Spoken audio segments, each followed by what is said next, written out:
Assalamu alaikum wa rahmatullahi wa barakatuh, and welcome back to the Ummahpreneur podcast. I have the pleasure today to interview and bring on the podcast with me brother Jilani Gulam, who is a entrepreneur, CEO. He's an investor within the health tech industry, as well as a business coach and mentor for future entrepreneurs. So, mashallah, he's a very well-rounded individual with lots of experiences to share, and also multiple successful exits in business. So, I really want to dive into his mind today on the podcast and share with you, maybe extract a bit of gold here that I can share with you guys today for you entrepreneurs that are going through this journey, that are either starting your business or growing your business, inshallah. Brother Jilani, assalamu alaikum. Thank you for so much for joining me today. I appreciate it.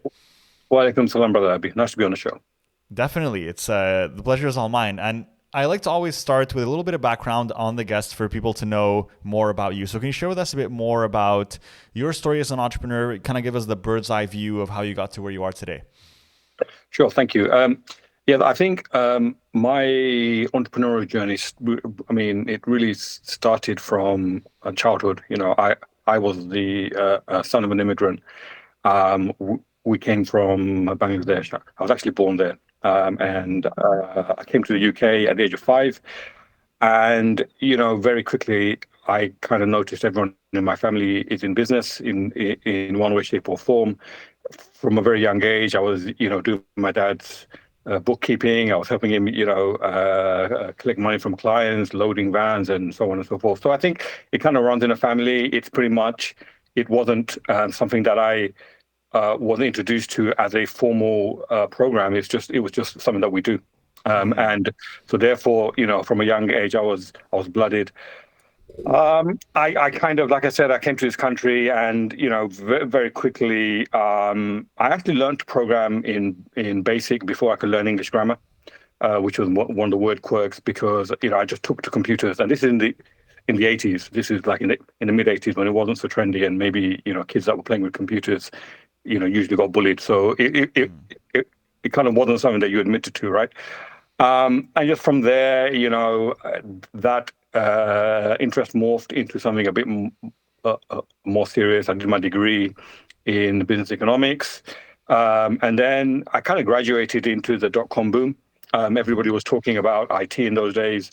And there was this thing for many of the younger guys and girls. They probably won't know, but there was something called the Y2K, which if you're slightly older, you'll know. There was a view around about 1999 that when we go into the next millennium, all the computers are going to stop working because Yes. there'll be an extra digit, and these chips and circuit boards just aren't ready for it. So I actually graduated into that, and very quickly realized that the power of fear and reassurance is quite powerful. It's quite lucrative. So I spent a lot of time, reassuring execs that things won't go bad, and things won't blow up, and it will be fine. And then Amazing. from there, it kind of started my first company at the age of 21, which it actually wasn't very, very successful. And then I learned a ton from there. And then I guess by the age of 35, I wanted to do it again. And that's when my first major breakthrough was launched. SubhanAllah. So what was your first major breakthrough? Tell us more about that. Well, what was the business about? So the first thing we really, that I personally did quite well with was really we we saw a gap. Me and my business partner, we saw a gap um, in the way the NHS was changing. So this is around 2010. And we can see that the entire commissioning landscape was changing.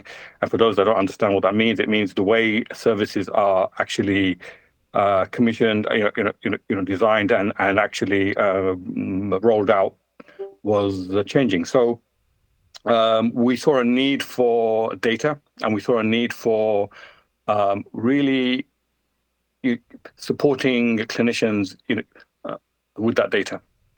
And that's where Health IQ, the first company that I as I said did very well with, was founded. And essentially from there, what we realized very quickly was the market that we're targeting, although it was interesting, we found that we had to pivot into life sciences.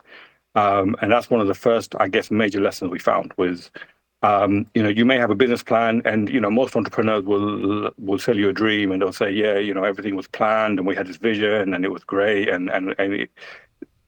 the reality is, you kind of, we give the analogy of a boat. You kind of get on a boat and you're kind of heading west, and you know that you need to go to west, but you don't know exactly where. And you just get on this boat, and you start to realize as you get, closer to the horizon, you see an island, and you kind of get off the island, and you work out if the island's for you, and if it's not, then you get back on your boat. And that is how entrepreneurship is, because anyone that plans for more than 6 months, anything you plan for more than 6 months, there's a level of uncertainty. Beyond a year, there's a lot of uncertainty. Beyond 3 years is anybody's guess. I mean, 3 years ago, we just encountered COVID. Britain was still part of the EU. There was no war in Ukraine. So that's just 3 years. So you can imagine, planning in that kind of scenario is very difficult. So, we learned many, many lessons, but one of the key things we learned is the business that you start with is not the one you necessarily may end with. Yeah, definitely. And what's interesting about your story as well that I do want to highlight is that you mentioned that your breakthrough came when you were 35. But how many years before that were you in entrepreneurship? I was in entrepreneurship from the age of 10 or 11, to be honest with you. SubhanAllah. So quite a while, just to kind of put Yeah. highlight on that, more than a decade.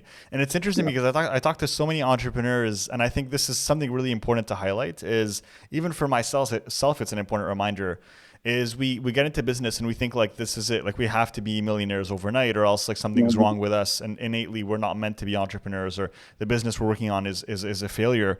And I think it's important to put into context that when you really talk to entrepreneurs such as yourself that have been in the game for so long, it's really never, hey, we made it like in a year, we made it in two. Those are the unicorns, as they say, right? Like the exception to the rule. But the majority of people, it takes them years, decades to finally get to the level where they have their big breakthrough, Yeah. right? How was it for you to go through that journey? And did you at any point in time, I don't know if you can recall what you were thinking about, but at any point in time feel like you wanted to give up or feel like, you had certain expectations that weren't met and that was having an impact on you mentally? You know, my ethos in life is, and it has always been actually from a very young age, and I think it's probably come from my father actually, is never follow the money. And if you think about the best entrepreneurs, the very best, you'll find that irony in them. So, for example, Steve Jobs wasn't really about the money. I mean, oh yes, he was very rich, of course, but it wasn't really about the money. His whole ethos was he wanted to redefine the experience between the user and the computer. He wanted to introduce the computer to the world so that it can do very creative things. So he had a very high creative bar, and okay, that's his style. But I think the lesson for me from this, and I think within myself, is just be the best you can be. If you focus on quality and you focus on giving back, money follows you. You do not have to chase it. Whereas if Yeah. you follow money, you will find that there are a number of challenges. So I'm not saying I don't like money, by the way. I'm not saying that at all. I do like money. I like nice things like anybody else does. But if you focus on really building a business that delivers good things, solves problems and gives people's, needs met as such, you will find that will take care of itself. And so, yes, I did have, moments of doubt. Of course I did. But on the whole, I've always been very positive because my view is whether or not we make financial success, as long as you did your best and as long as you gave back to your customers, hey, that's the best you can do. Would you say that at this stage that you're in right now, that you're still learning more about business, more about entrepreneurship, more about success as a whole? Do you feel like you're still on that journey, or are you more in a phase of giving back, or is it always a journey of both? It's really corny to say, but you're always a student, right? How can you ever say that you know everything? That's just not really possible.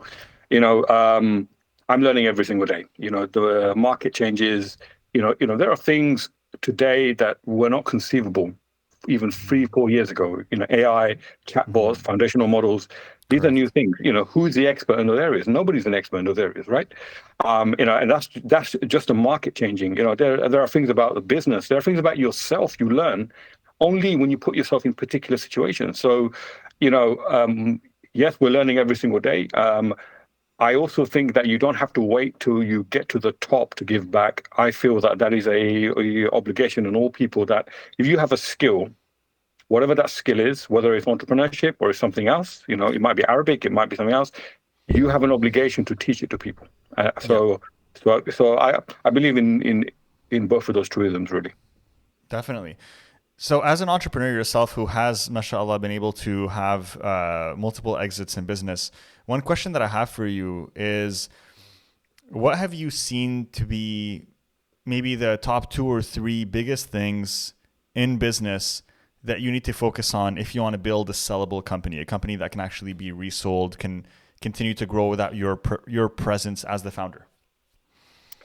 It's a really, really good question. I think, first of all, you need to, again, it sounds really simple and, it's probably rephrased everywhere else, but you have to solve a problem that really exists in the real world. So, 100%. that is the number one thing. You have to have, your business has to solve human problems. If you don't, then you will become irrelevant with time. Number 2, your culture within the business has to be bigger than you.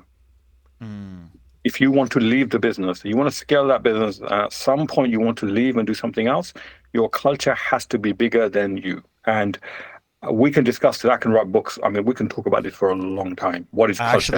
I would like to. I would love to actually. I would love to. I would love to talk going. about culture. I would love to talk about culture. And the third thing is, you have to stay humble. And what I mean by that is really precise things. I don't mean these in really like corny things or quoting a hadith or something and saying, be humble. No, what I mean is, what is humility really? Humility is the acknowledgement that we do not know everything. It's very simple. We do not know everything, and we can learn from anyone who possesses the knowledge. That's what humility really is. And sometimes humility, you learn from failure. Sometimes you learn from your children. Sometimes you learn from your wife. Sometimes you learn from your employees. Sometimes you learn from the market. You learn from customers. So those 3 things together, as I said, you have to have a problem. Your business needs to have a problem it solves. Number 2, you have to build a culture bigger than you, and you have to apply the culture to yourself as much as you apply it to anybody else. And number 3, you have to be humble. And I think those 3 things are what endures, really.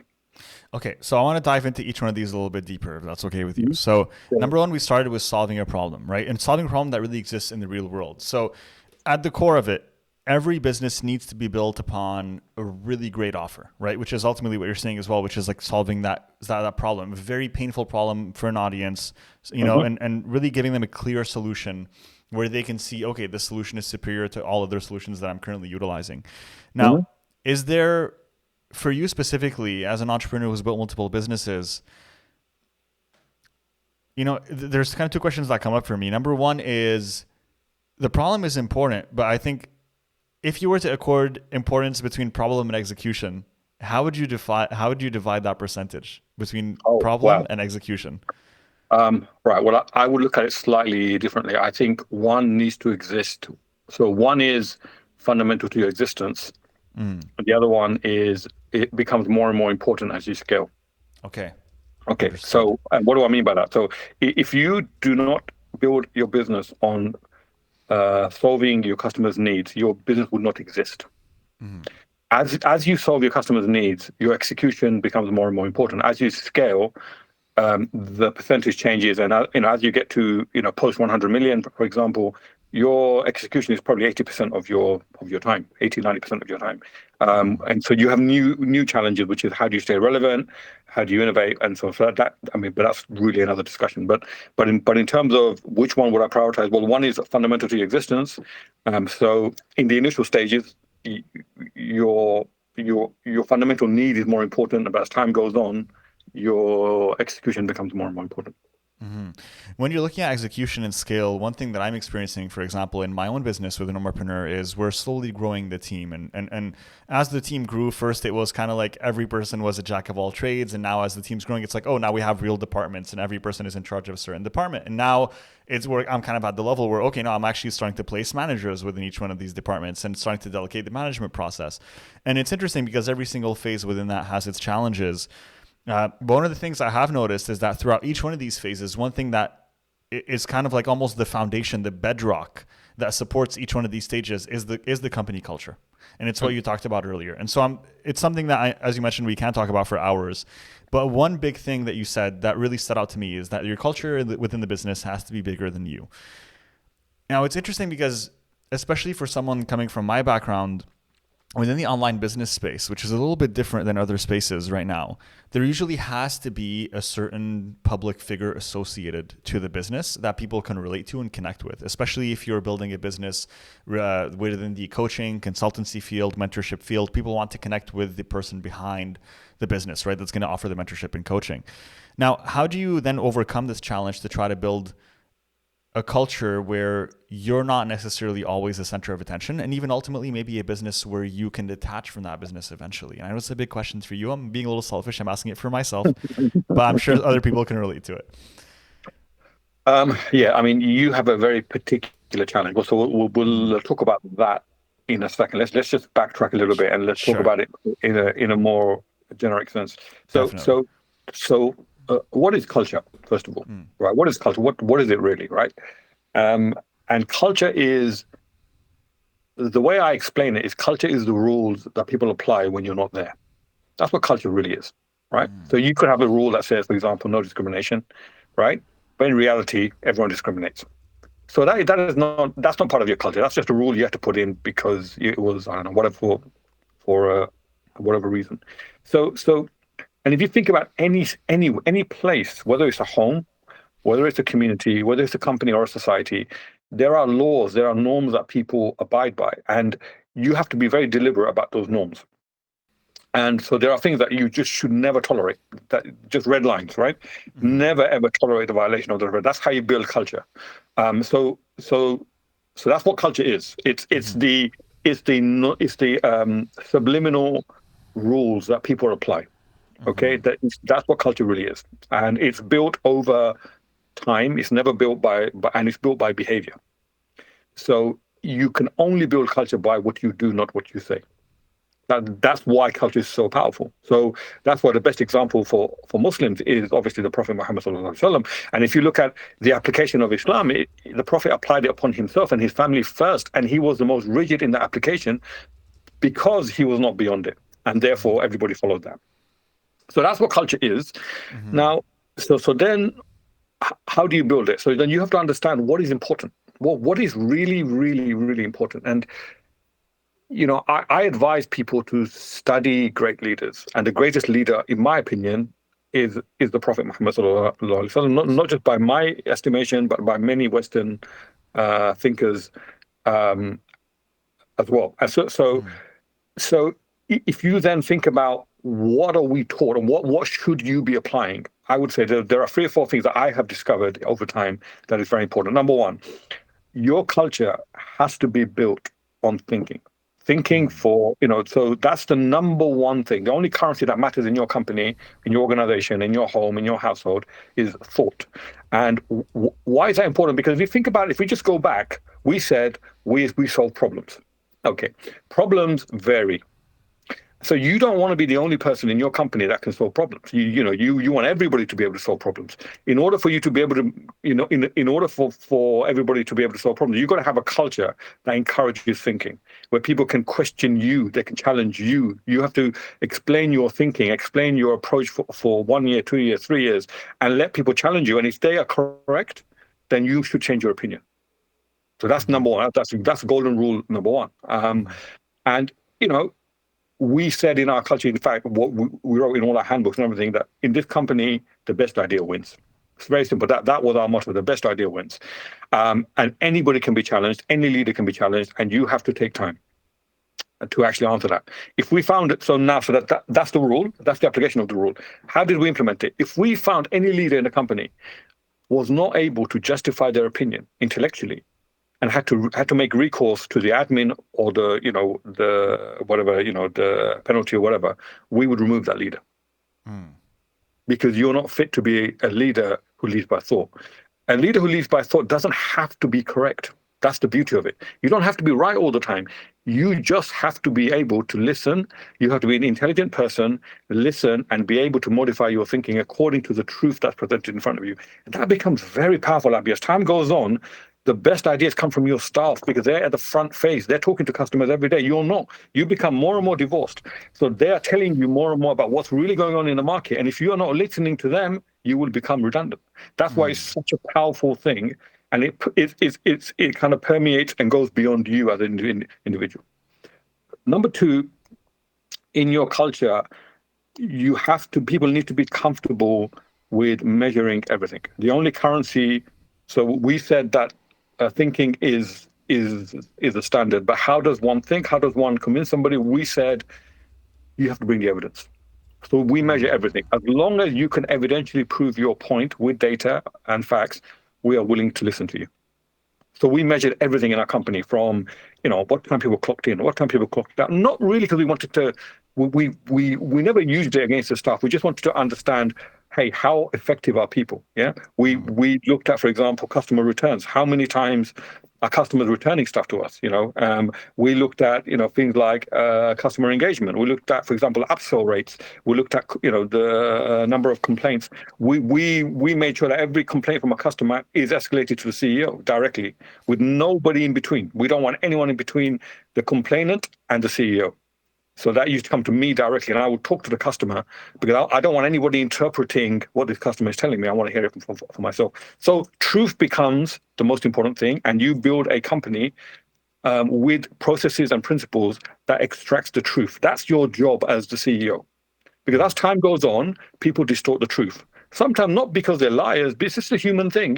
I interpret it one way, somebody else interprets it this way. I'm not going to tell my boss the way someone else. I want to tell my boss the way I interpret it. Well, that may not be the truth, unfortunately. That may just be my interpretation of the truth. So we as leaders, as you become more and more senior, your job is to extract what is really going on, right? Mm-hmm. The third part of the culture that was really, really important was we never penalized anybody for criticizing or applying thought. So it was a very open culture.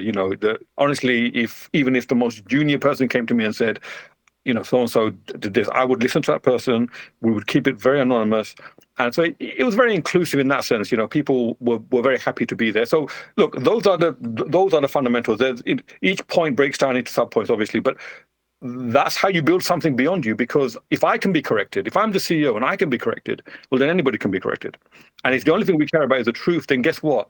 It becomes a very dynamic place where we're constantly innovating and coming up with ideas. And, if nobody's penalized, you find that most motivation, the number one reason why people leave is because they're not valued, usually. If you pay the market rate, then the only reason why someone's going to leave is because they're not valued. So if you value them and you create a culture where they're included, it's usually okay.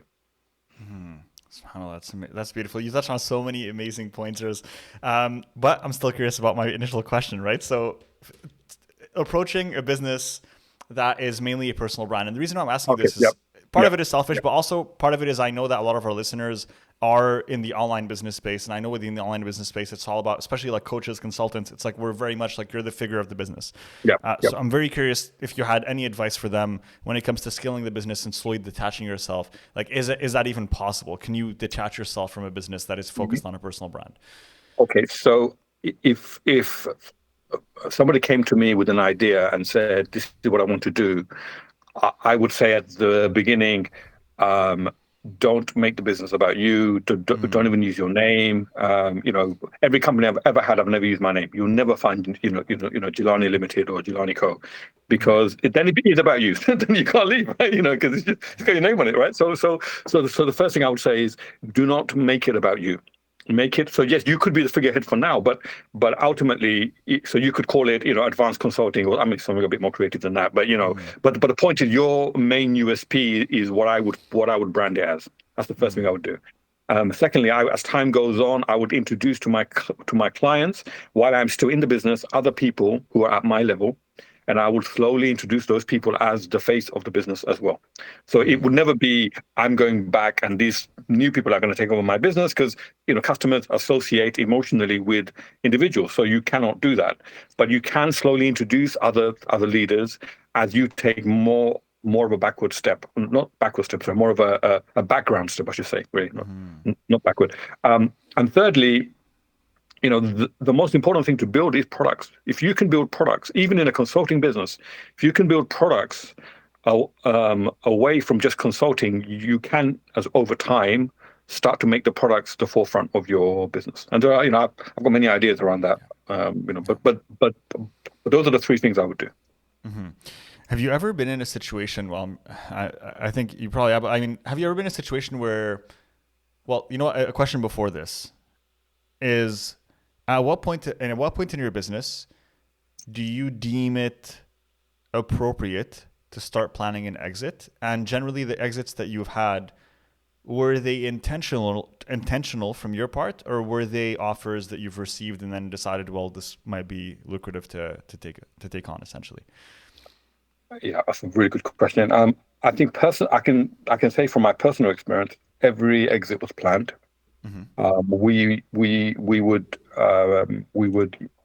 bootstrap some money together in the first days, and we would say, right, in 10 years. So the deal that we had with the co-shareholders was, within 10 years we will sell the business. Mm-hmm. Or if someone makes a bid with a minimum ticket of this much, we will sell the business. So everybody came in with that expectation, because some people didn't want to be there 10 years. Some people want to be a year. Some people want to be 3 years. Some people want to be whatever. So we said, look, to kind of make it fair, we say within 10 years, we would look to sell. And we'll start the process at year 8. Or if someone came along and made a minimum ticket price of this, we will sell the business. So that's just how we did it, right? But I know I've worked with founders who haven't done that. They've just run a business. It got really successful. It got really big. So, someone came along and said, "Hey, you've done really well. Would you like this much money?" And they're like, "Wow, this is amazing." And they kind of phoned me up, and we're talking about a deal. So, there's more than one way, really. It really is about you as a person. But me personally, I've always planned my exits. Mm-hmm.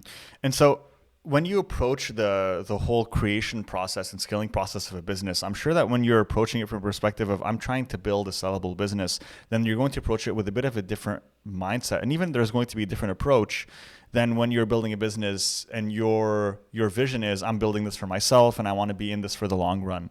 What were some of the changes in your approach that you've experienced over the years, building a business that is sellable over one that you're trying to build just to sustain yourself and your family, for example? I think there's huge differences. Huge. I mean, if you are looking at businesses that you're trying to sell, you're looking at metrics of value that are very different to businesses that you are essentially just paying the bills or living a comfortable life. What are some of those metrics? What are some of those metrics? For example, let's give a simple example, right? If you're in an industry that trades at 10 times EBITDA or profit, right? If we just keep it simple. So for every pound of profit, somebody is willing to pay £10. That's pretty much how the equation works. Right. Yeah. Now a profit is a component of both revenue and cost. So you start thinking, how can I cut cost and how can I increase revenue? You start making decisions that are very, very different to how you would if you were just running a business and you're trying to live a comfortable life. Yeah. Mm-hmm. So, for example, you may think about every additional pound in a very different way. The second thing, and this is one of the, I have issues with private equity for certain reasons, and one of them is that businesses are then built for an exit valuation, which immediately after the exit, the business isn't at the value it was sold for, because someone literally emptied the tank. That's pretty much the best example I can give you. It's like someone gave you a car, and you're the second in line to actually borrow the car, and they just drained every last liter of petrol and said, "Hey, you go, here's the car. You got to fill the petrol up, right?" And so you're paying for this guy's journey. That's part of the problem with private equity. You can get into these really, really strange market distortions, which then kill good established businesses, which are not doing that. But anyway, that's a whole different issue. So you start making calculations. Anyway, to answer your question, you start making calculations like that. You start building things like ARR, which is recurring revenue versus non-recurring revenue. So you put all your emphasis on things that are locked into contracts over 5 years, blah, blah, blah.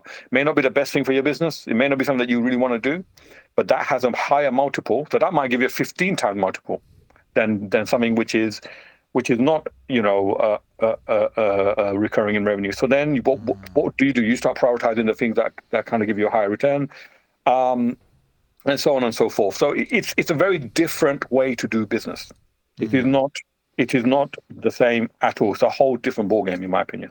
Yeah. One thing as well that I think is important to highlight, and it's something that we've done in Ummahpreneur from the start, because I've always wanted to treat Ummahpreneur as an enterprise that is separate from me and that anyone can come in and run the ship because it's bigger than me.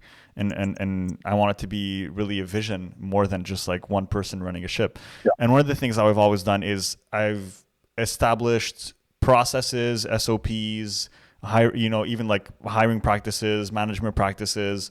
Here's the structures for our team meetings. Here's the structures for how to deal with certain situations. Here's all the KPIs for every single role in each department, and being very, very methodical about that. And I think that's one thing that a lot of entrepreneurs don't do as they start off is they think, oh, I'm just a small business, so I don't need to map out my processes. I don't need to kind of outline what I do to achieve this goal, how we sell this product, how we offer this service.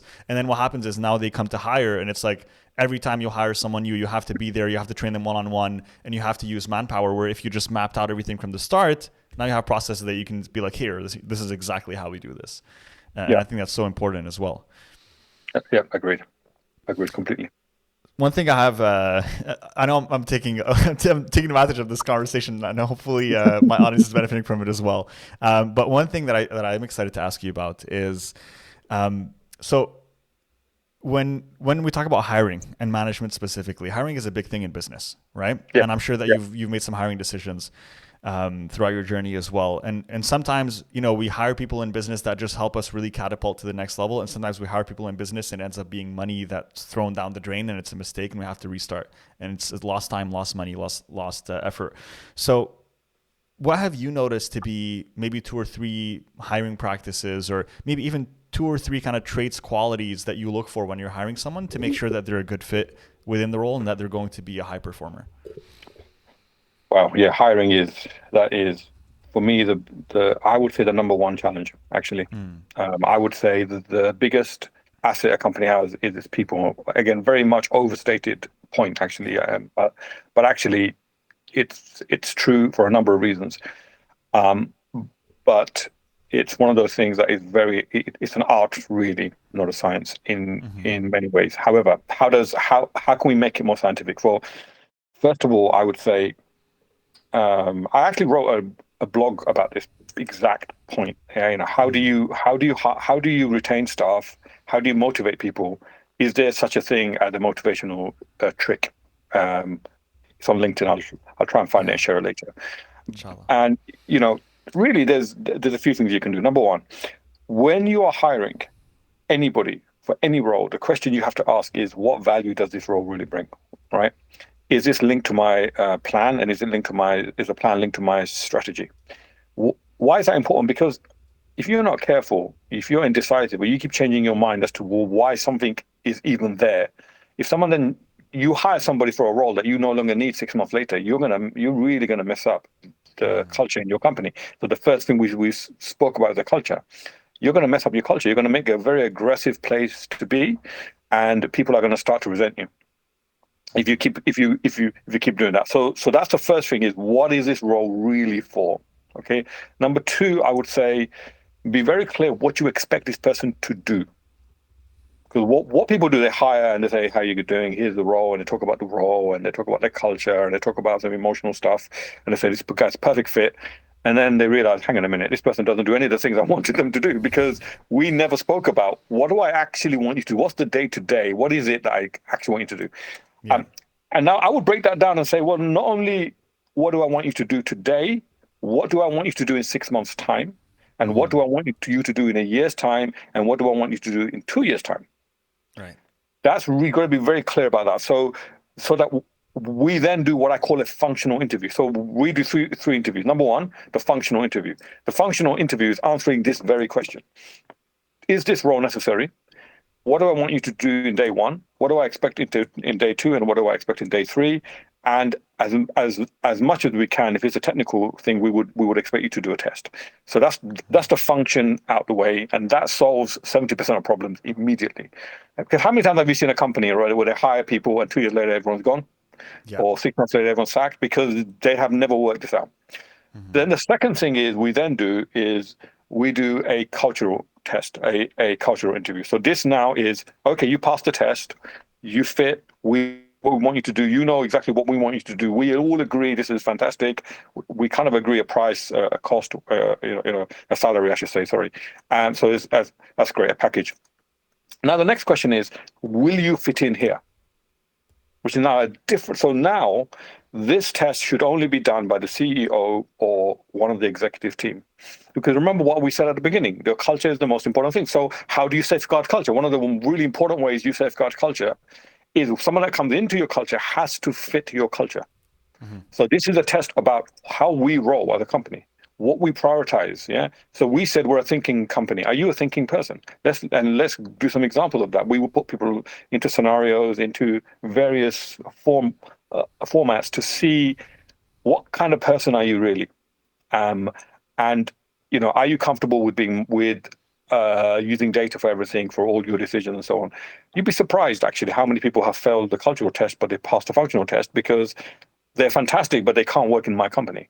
Often they come from a big company. Everything is laid out, is mapped out, and we do this, and these are the KPIs, these are the OKRs, and here it's a bit not like that, and so they just think because they don't know how to operate. So that's how we safeguard that. A second point, and the third one, retention is every kind of 6 months to a year, we just check in on people, how they're feeling. We actually make pay and remuneration pretty transparent. So at the start of the year, we say, look, this is the market rate. This is what we're willing to pay you. If you achieve these 5 things or these 6 things or these 3 things, we will then give you a pay rise of X, and it will be guaranteed.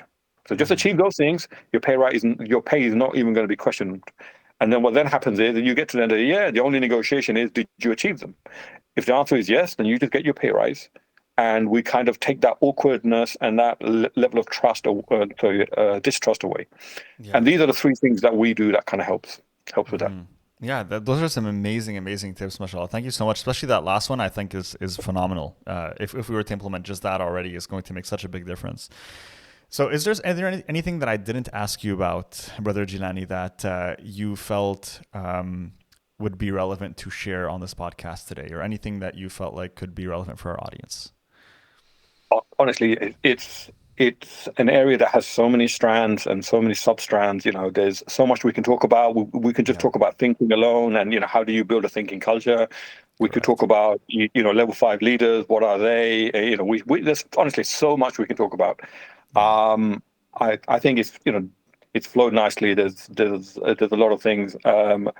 I think the only thing I would say is really a mentality thing, which I think generally Muslims in particular, we have suffered at times from a lack of confidence for lots of reasons. Some of it is the media, some of it is our own inhibitions, and I like to just say, anybody, I don't overly believe in talent.